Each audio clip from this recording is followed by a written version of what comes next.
안녕하세요. 반갑습니다. 오늘 참 행복한 날입니다. 하나님께서 저와 여러분의 가정에 준비하신 하나님의 은혜와 평강이 넘쳐나기를 예수님의 이름으로 축복합니다. 마가복음 14장 66절로 72절에 있는 말씀을 중심으로 삶의 한 치 앞을 못 보는 인생이란 제목으로 말씀을 나누고자 원합니다. 사람은 왜 사람일까를 생각해 봅니다. 사람은 한 치 앞을 내다보지 못하기 때문에 사람이다라고 정의해 볼 수가 있습니다. 그 말은 모른다는 겁니다. 미래를 예측할 수가 없다는 것입니다. 한 개밖에 없다는 것입니다. 두 개까지는 어렵다는 거예요. 그래서 한 치 앞을 내다보지 못하기 때문에 우리는 항상 조심하며 겸손하게 살아야 된다라고 말합니다. 그래서 많은 사람들은 한 치 앞을 내다보지 못하기 때문에 보험이라는 걸 듣습니다. 왜냐하면 앞으로 무슨 일이 어떻게 생각할지 모르기 때문에 그 일을 어떻게 덮을 수 있을까를 생각해 봅니다. 그래서 가장 큰 문제가 경제적인 문제이기 때문에 이런 문제를 덮기 위해서는 보험을 들어둔다라고 말합니다. 그래서 암보험을 들어놨는지 생명보험을 든다든지 기타 다른 여러 가지 모습으로 보험을 들어둠으로써 앞으로 생길 미래에 대해서 대체한다라는 것입니다.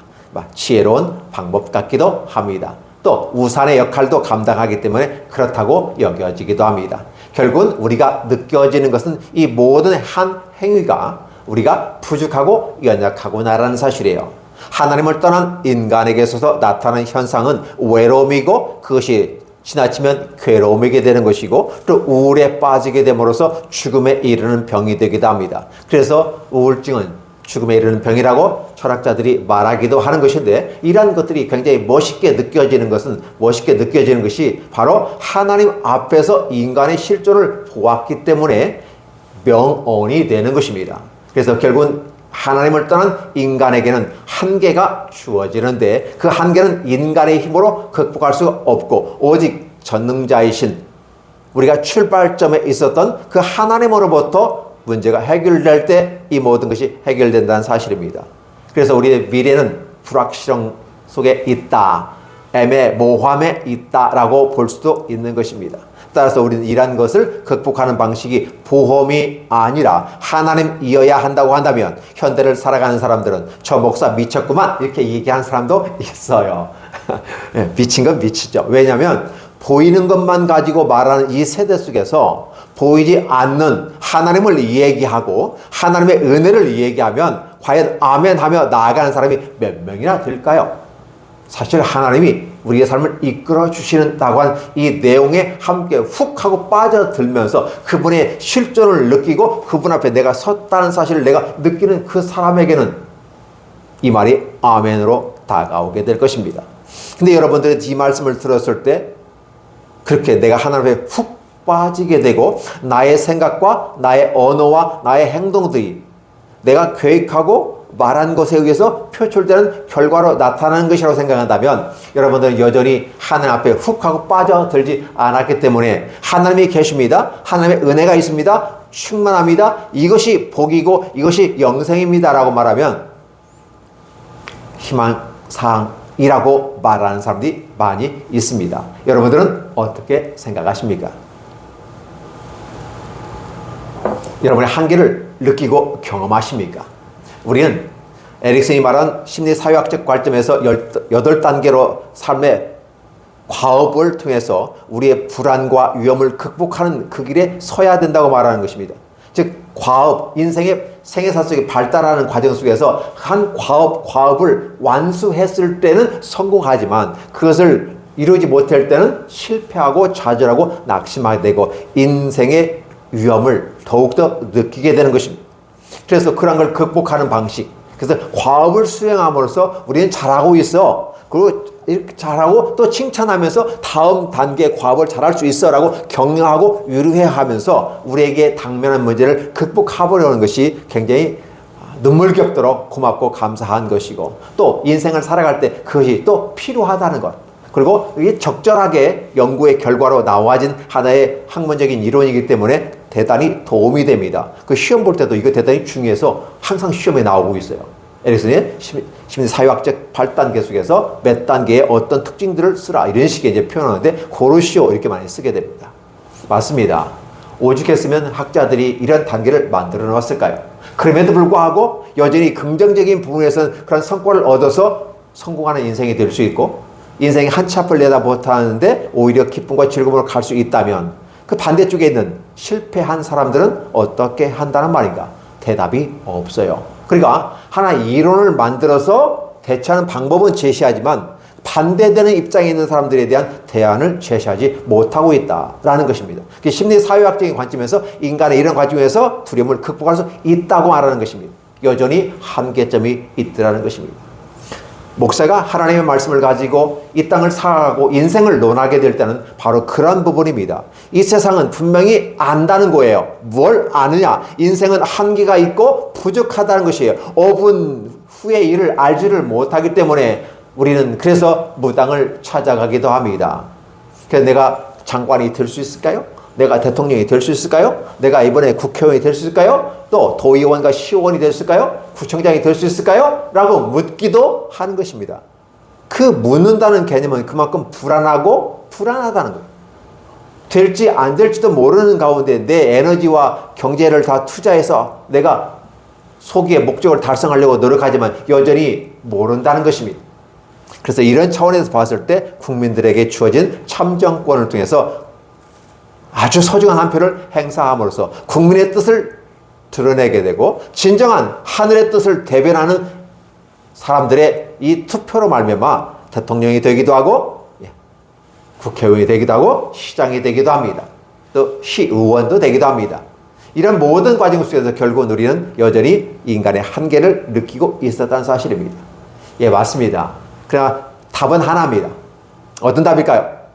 바로 예수 그리스도를 하나님의 아들로 믿고 나아가면 하나님은 복음의 시작이라. 마가가 1장 1절에 얘기한 대로 하나님의 아들 독생자 예수 그리스도는 복음의 시작이라고 선포를 딱 던져놨어요. 답을 던져놔버린 것입니다.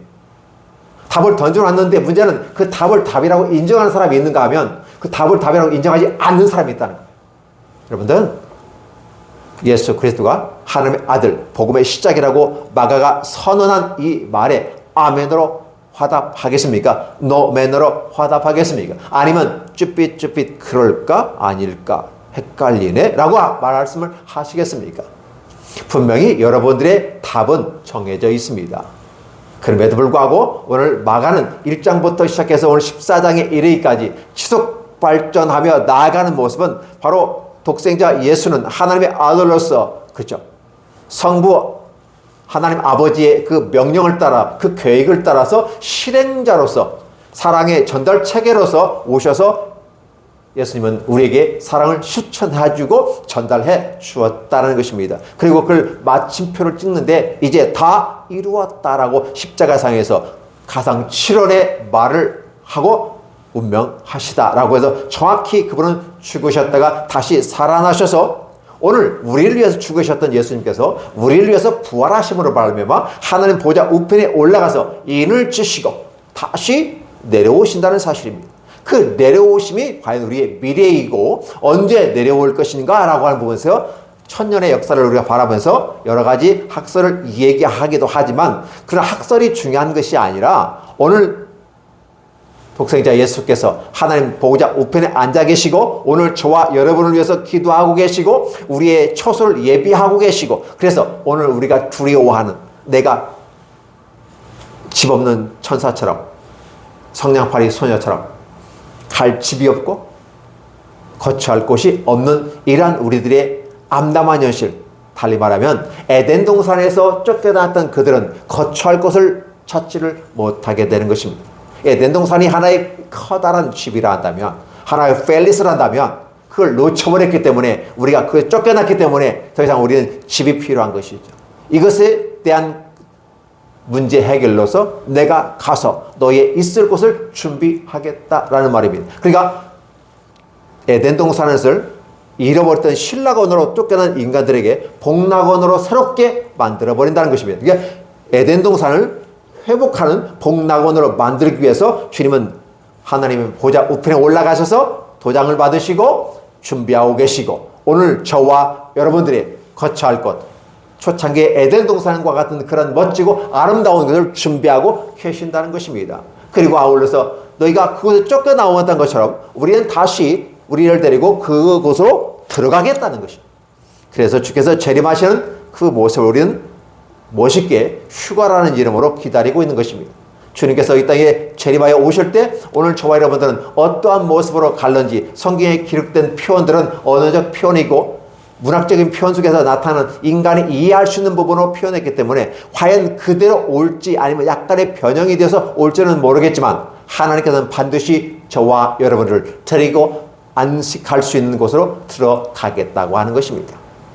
우리 역사의 삶을 보면서 에덴 동산에서 안식을 얻지 못한 저들이 다시 가나안의 안식을 우리에게 허락하셨지만 여전히 그들 허락하지 못하고 또 이루지도 못했습니다. 그래서 이제는 세 번째 완전한 안식은 어디냐라고 했을 때 바로 그 자체이신 에덴 동산의 그 자체이시고 안식의 그 자체이시고 행복의 사랑의 그 자체이신 예수 그리스도가 친히 와서 바로 우리에게 사랑을 주셨다는 사실입니다. 이것이 놀라운 축복의 역사라는 사실입니다.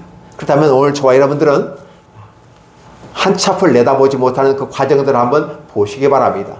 한치 앞을 내다보지 못한다는 것은 항상 두려움이 있다는 것입니다. 그 두려움이 뭘까요? 이 두려움을 저는 거꾸로 불신앙으로 바라보겠습니다. 만약 저와 여러분이 믿음을 가지고 신앙에 온전히 순종하는 자의 모습으로 하나님의 법칙과 방법을 따라 가게 된다면 여러분 걱정, 근심할 필요가 전혀 없습니다. 왜 그럴까요? 그분 자체가 와서 완벽한 사랑으로 우리를 감싸주시고 보호막을 치시기 때문에 그렇습니다. 그런데 우리에게서 그 완벽한 사랑에서 뭔가 좀 비어지기 시작합니다. 빈자리가 생깁니다. 그래서 그 빈자리에만큼 두려움이 생기게 됩니다. 두려움이 생기니까 믿을 수가 없게 되는 것이고 믿지 못하는 것을 불신앙이라고 표현하게 보는 것입니다. 불신앙의 모습 가운데 광야의 삶을 살아보면 어떤 모습이었을까요? 이스라엘 사람들이 광야에서 불평, 불만에 쌓여 있었을 때 그래서 그들에게 하나님께서는 그동안 숨겨놓으셨던 불뱀과 전갈들을 다시 올라오게 함으로써 그 불뱀과 전갈이 이스라엘 사람들을 물게 되고 열병으로 죽어가는 그 상황 속에 있었습니다. 그래서 말합니다. 과연 너희들이 나를 믿고 내가 말하는 것을 순종하고 따라올 수 있겠느냐라는 사실이었어요. 우리 갈 수 있습니다. 라고 말합니다. 그래 한번 보자. 그러면서 장대에다가 뱀의 모양을 만들어 놓고 달합니다. 그리고 이것을 누구든지 보는 자는 그 열병에서 이길 것이다. 열병이 떠나갈 것이다. 누가 바라보았습니까? 아마도 순수한 믿음을 가진 사람들, 하나님에 대한 열정을, 하나님에 대한 사랑을 앙망하는 사람들은 바라보고 고침을 받았을 것입니다.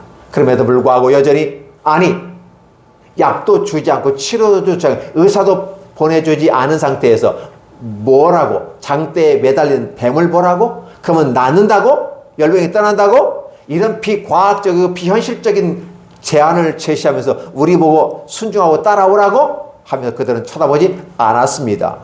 결국은 불신앙으로 말미암아 그들은 열병으로 죽게 되었다는 사실입니다. 광야 생활에서 오늘 저와 여러분들이 불안했던 그 모습의 현장은 이곳이었습니다. 바로 그래서 한치 앞을 내다보지 못하는 그들의 모습이었어요. 그래서 결국은 인간에게 한치 앞을 내다보다는 한치라고 하는 그 거리의 한치를 얘기하는 거지 아니면 5분이라는 시간의 한치를 얘기하는 건지 물론 한치, 두치, 셋치 거리를 대체 얘기합니다. 물리적인 거리를 얘기하든지 시간적인 거리를 얘기하든지 어떤 것에 있든지 간에 중요한 것은 우리가 불안하다는 것입니다. 이 불안이라고 하는 것은 하나님이 우리 안에 충만히 채워졌을 때 이 불안이 생기지 않습니다. 사랑이 생깁니다. 그래서 어린아이에게도 어머니 아버지의 사랑을 듬뿍 잡고 자란 애들은 그냥 평온하고 안정적이고 사회생활도 잘할 수밖에 없는 것이 사랑을 충만히 받았기 때문에 누가 뭐 어떻게 해도 이겨낼 수 있는 힘이 생깁니다. 왜? 나는 사랑받고 있는 사람이고 나는 귀한 존재이고 우리 아버지의 우리 어머니의 귀한 아들과 딸이야 라는 이것이 내 안에 있기 때문에 어떠한 것에도 흔들릴 수는 있겠으나 항상 그 자리에 와 있어요. 왜? 내 안에는 아버지 어머니가 계시다라는 생각. 그래서 오늘 저와 여러분들에게 모습 가운데도 하나님의 아버지가 우리 안에 계시다면 우리 흔들리지 아니하고 굳게 설 것입니다. 인간의 모습 속에서 한치 두치 모른다, 미래를 모른다, 다양한 방식의 불확성 시대를 얘기하고 모호성 시대를 얘기합니다. 어찌 해야 될까? 이럴 수도 없고 저럴 수도 없고 엄청나게 힘든 그 길을 우리가 걸어가고 있습니다.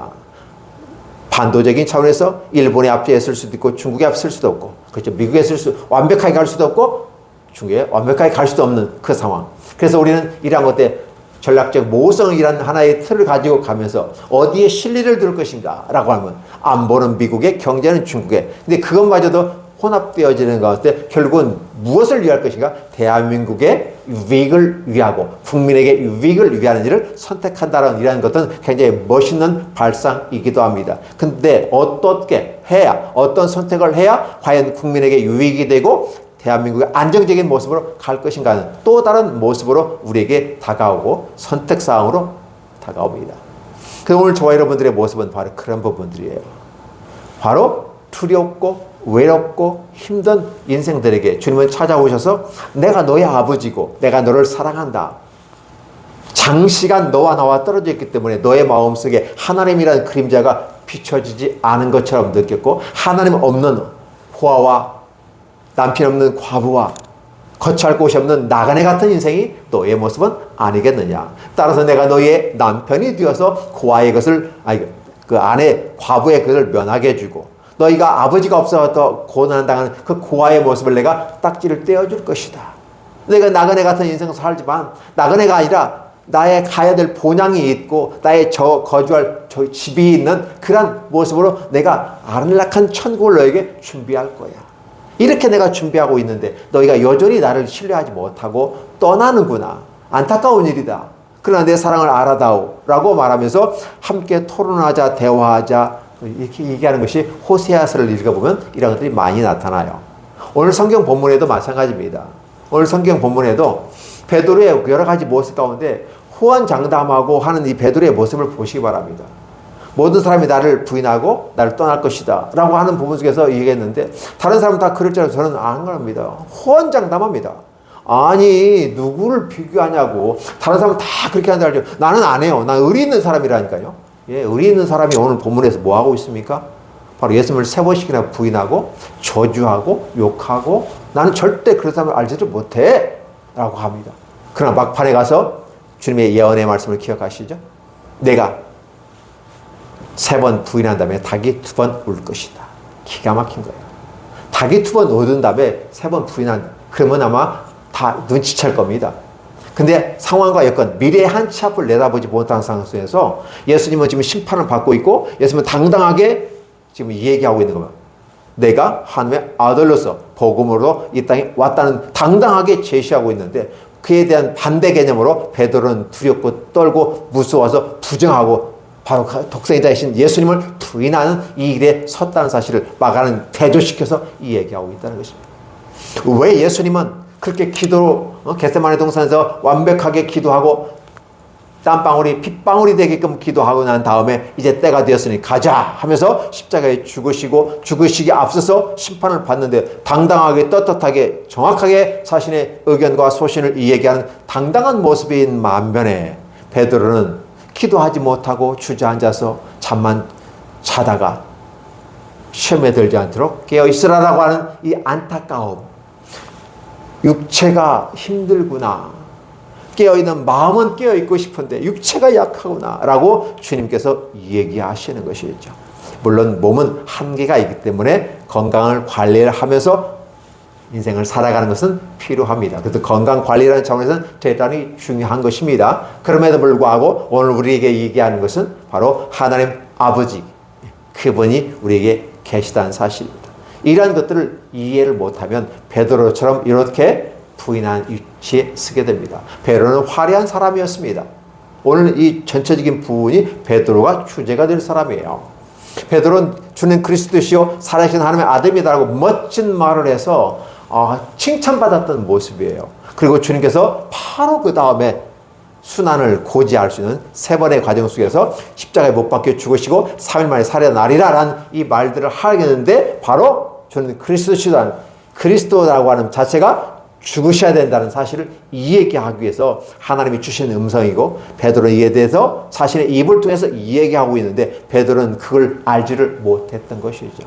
분명히 베드로의 입을 통해서 말은 분명히 했지만 하나님은 베드로의 입을 통해서 얘기하게 하고 바로 베드로가 그 길을 걸어가게 이끌어 주셨다는 사실이죠. 그래서 주는 그리스도요 살아계신 하나님의 아들이십니다라는 이 고백이 엄청난 반석 위에 교회를 세울 것이다 라고 하면서 축복도 같이 겸해 주었던 것입니다. 그러한 베드로, 또 변화산상에서 엘리야와 모세와 예수님을 변화된 모습을 바라보면서 너무나도 좋은 하나님의 나라가 이 땅에 임하면 어떠한 모습으로 임하는지를 변화산상에서 친히 보았던 베드로였어요. 너무 당당하고 자신감 넘치는 모습이었어요. 그런데도 예수께서 십자가에 못 박혀 죽으시고 잡혀간 그 모습으로 정치범으로 처형을 당한다면 많은 사람들이, 많은 제자들이 함께 또 희생당할 걸 염두에 둬서 나는 그 사람과 전혀 달라. 나는 전혀 모르겠어. 무슨 말인지도 모르겠는데 지금 무슨 얘기하고 있는 거야? 라고 하면서 거부하고 부인하고 저주까지 함으로써 내가 이 정도로 저주까지 한다면 저 사람은 나와 아무 상관이 없는 거야. 근데 사실은 스승하고 제자의 관계에 있습니다. 또 애증의 관계에 있을 수가 있어요. 늘 예수님의 사역에 보면 베드로는 항상 뭐가 부드럽게 따라다니는 것 같고 나이가 많아서 형님 같은 모습으로 따라다니는 것 같은데 여전히 취급받고 들은 것이 가룟 유다 못지않게 들어왔던 것이 베드로의 모습이었어요. 이러한 것들을 바라보면서 보면 참 힘들구나. 베드로가 어찌 한 치 앞을 내다보고 그 말할 수 있겠는가. 하나님의 목자를 치는데 양들이 흩어지는 건 분명한 사실이다. 바로 스가랴서의 말씀을 가지고 이야기했는데도 불구하고 하나님 말씀을 이야기하는데도 불구하고 나는 절단코 그리할 수 없다. 아니 나는 나만큼은 안 돼. 안 할 거야. 라고 했지만 결국은 인간의 연약한 의지가 그대로 표현되는 것입니다. 부인하고 나중에 인정을 하잖아요. 비로소 울기 시작했다라는 것입니다. 많은 사람들이 인생의 불안을 극복하고 인생의 외로움을 극복하고 다른 방식을 통해서 막 나가보려고 노력합니다. 그러나 세상적인 방법을 찾으면 찾을수록 갈증이 더 심해집니다. 어디가 길이냐고 묻습니다. 어디가 진리냐고 묻습니다. 어디가 생명이냐고 묻습니다. 그러나 그렇게 물을수록 그들은 갈증이 더 심각해집니다. 길을 찾는데 길을 찾지 못합니다. 진리를 묻는데 진리가 없고 비진리와 왜곡된 것들이 들어옵니다. 복음을 찾는데 복음이 없어요. 종교라는 이름을 가지고 들어왔는데 막상 뚜껑을 열어보니까 복음이 없어요. 바로 그건 왜곡된 종교의 모습으로 나오기 때문에 그렇습니다. 그래서 거기는 종교는 구원이 없다고 말하는 것입니다. 중요한 것은 하나님을 신뢰하는 그 신앙 안에는 구원이 있고 새 생명이 있고 진리가 있고 영생이 존재한다는 것입니다. 오늘 우리는 이런 모습을 바라보셔야만 하는 것입니다. 그래서 우리 인생의 한 치 앞을 내다보지 못한다. 그래서 거리든지 시간이든지 결국은 우리는 시간과 공간이라는 하나의 틀 속에 우리가 있기 때문에 인생이라는 부분 속에는 시간을 바라보면 인생이 결정되는 것이고 우리의 터전이라고 하는 지구라는 터전을 보면서 영원한 세계를 보게 만들어가는 것입니다. 그래서 시간은 한계가 있다라는 것이고 결국 시간은 한계 속에서 언제가 시간과 끝이다. 알파와 오메가이기 때문에 결국은 이 시간 안에 한계 안에 있는 것이 인간이고 이 시간을 넘어서는 분이 누구다? 알파와 오메가로서 하나님의 아들 예수 그리스도가 이 시간을 통제하고 이 시간을 넘어서는 위대한 신분이라는 사실을 깨닫게 됨으로써 제한된 이 인간의 시간 안에 있는 인생이라는 삶을 살아가면서 우리가 주님께로 점핑할 때만이 비로소 영생에 들어갈 수 있다. 한계, 시작과 끝이라고 하는 이 한계 속에서 인간이 아무리 날뛰고 뛰어봤자 의미가 없다라는 거예요.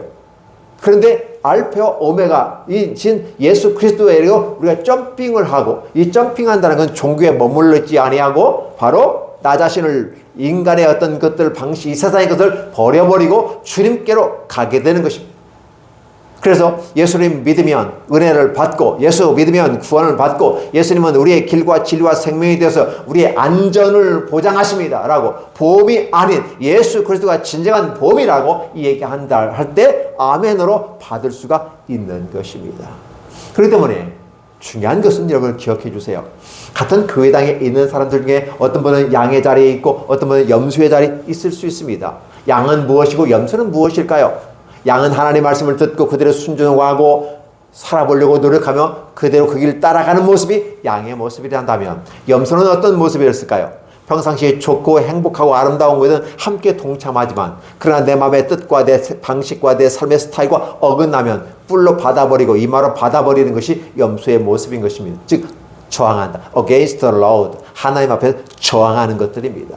그래서 최종적인 부분 속에서 교회란 틀 안에 갇혀 있어 아직 재판을 받지 않았지만 이제 주님께서 재림하실 때는 이 교회를 재판할 겁니다. 누가 양이고 누가 염소의 자리에 들어갈 것인가, 누가 천국이고 누가 지옥으로 갈 것인가를 이 얘기하고 있다는 사실이에요.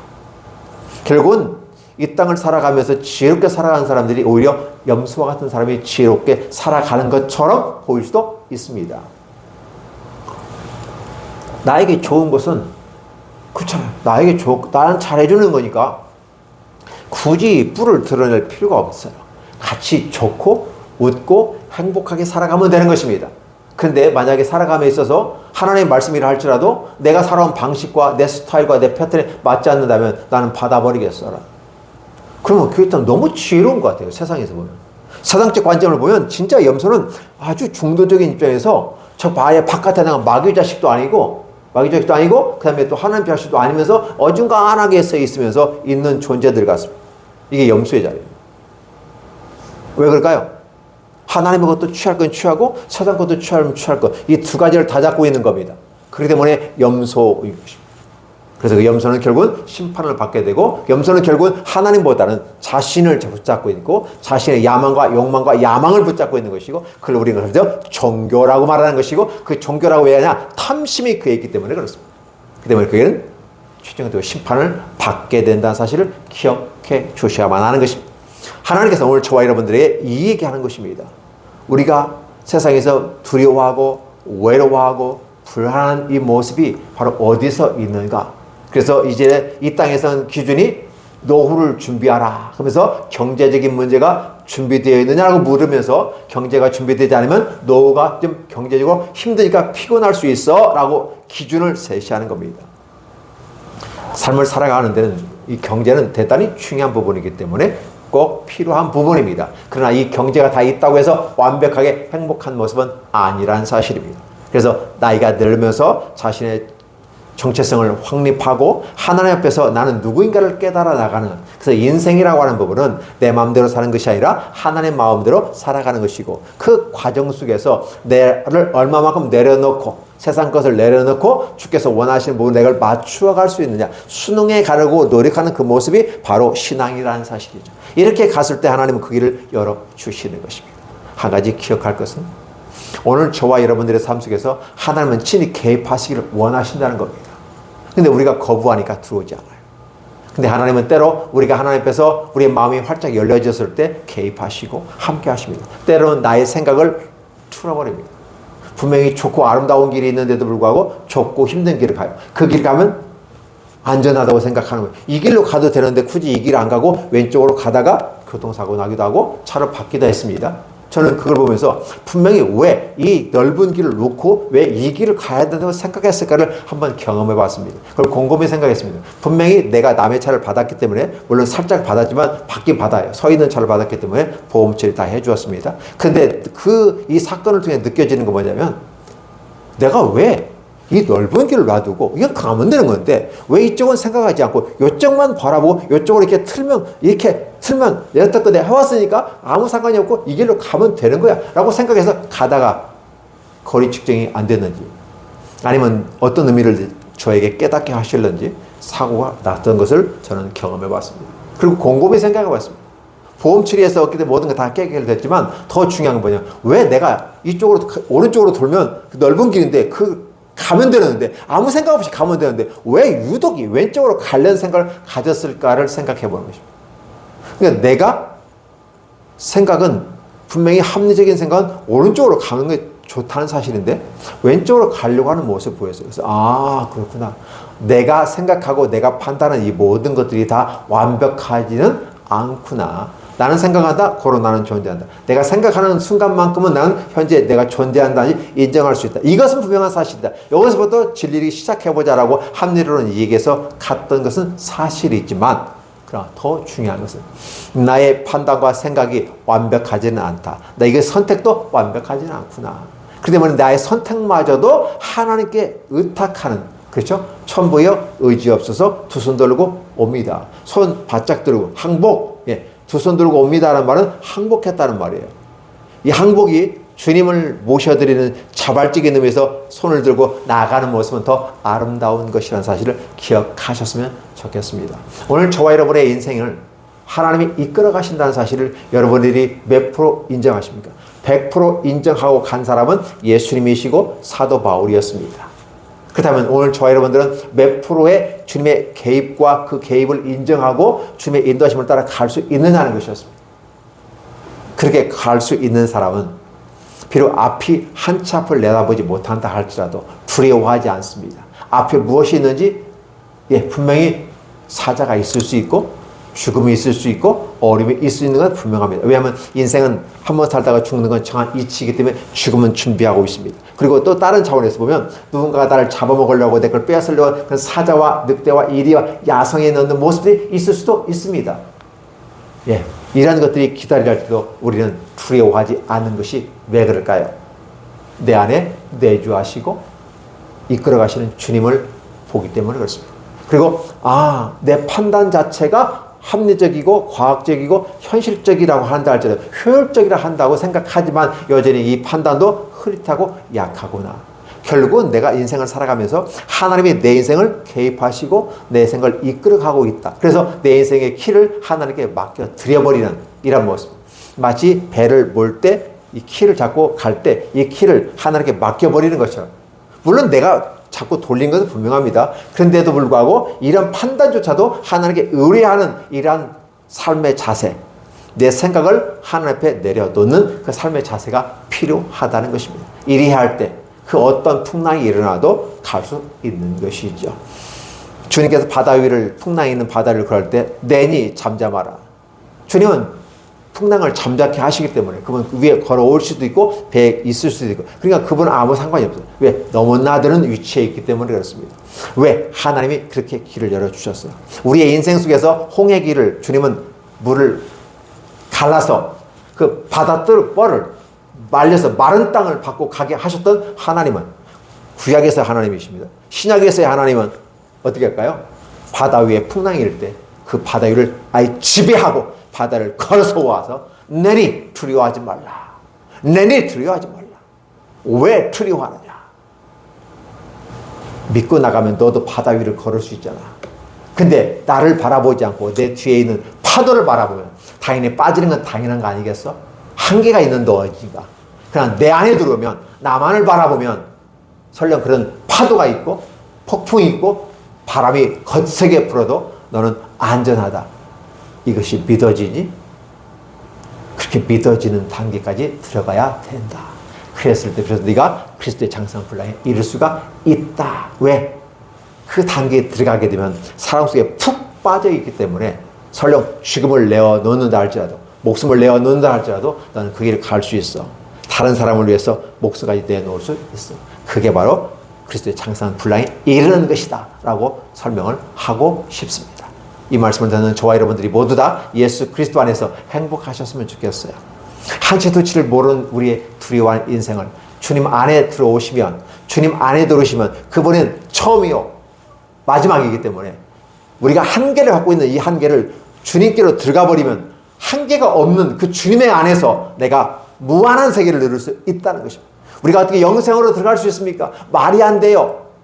이해가 안 되는 거예요. 그런데 한계를 갖고 있는 내 안에서는 한계를 느낄 수밖에 없지만 한계가 없는 그 예수님 안에 들어가면 한계가 없어요. 주님 안에 있기 때문에 그분은 무한하신 분이기 때문에 그래서 우리가 예수님을 믿고 가는데 그 단계에 들어가기까지가 힘든 일이라는 사실이죠.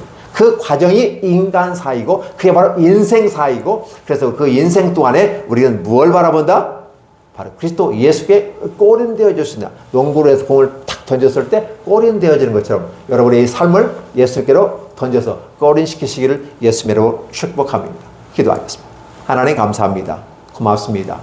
무한한 사랑과 은혜로 이끌어 주신 주님을 감사합니다. 인생의 앞을 한치 두치를 모르고 시간을 알지 못하는 미래를 측량할 수 없는 상태에 있습니다. 그럼에도 불구하고 한계를 가지기 때문에 불안하지만 이 한계를 가진 우리가 무한한 모습으로 완벽한 주님께로 들어가는 순간 우리는 행복할 수 있습니다. 비록 어떤 문제들이 닥쳐온다 할지라도 주님 안에서는 당당하게 이겨낼 수 있기 때문에 우리가 그 길을 걸어가도록 축복해 주옵소서. 오늘 이 말씀을 듣는 모든 성도들과 유튜브에 듣는 모든 성도들도 함께 똑같이 은혜를 나누고 주님 품 안에 안길 수 있도록 축복해 주시옵소서. 한계를 넘어서 주님의 세계로 들어가십시오. 예수님의 이름으로 축복하며 기도하옵나이다. 아멘.